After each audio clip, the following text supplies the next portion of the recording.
போராட்டம் போராட்டம் இது போராட்டம் போராட்டம் இது போராட்டம் போராட்டம் இது போராட்டம் 954 தாண்டிய போராட்டம் போராட்டம்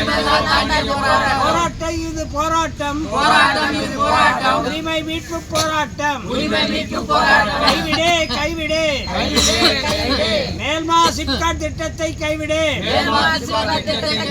தரமாட்டோம் தரமாட்டோம் தரமாட்டோம் தரமாட்டோம் எங்கள் நிலத்தை தரமாட்டோம் எங்கள் நிலத்தை தரமாட்டோம் அடிக்காதே அடிக்காதே அடிக்காதே அடிக்காதே விவசாயிகள் வயிற்றில் அடிக்காதே விவசாயிகள் வயிற்றில் அடிக்காதே கெடுக்காதே கெடுக்காதே கெடுக்காதே கெடுக்காதே விவசாயிகள் வாழ்வை கெடுக்காதே விவசாய வாழ்வை கெடுக்காதே நஞ்சை நிலத்தை தரிசி என்று நஞ்சை நிலத்தை தரிசி என்று அரசு பதிவேட்டில் வைத்துக் கொண்டு அரசு பதிவேட்டில் வைத்துக் கொண்டு விவசாயிகள் வயிற்றில் அடிக்காதே விவசாய வயிற்றில் அடிக்காதே விவசாய நிலத்தை அழித்துதான் விவசாய நிலத்தை அழித்துதான் சிப்காட் அமைக்க வேண்டுமா சிப்காட் அமைக்க வேண்டுமா காணவில்லை காணவில்லை காணவில்லை காணவில்லை விவசாயிகளிடம் மனு வாங்கியவர்களை காணவில்லை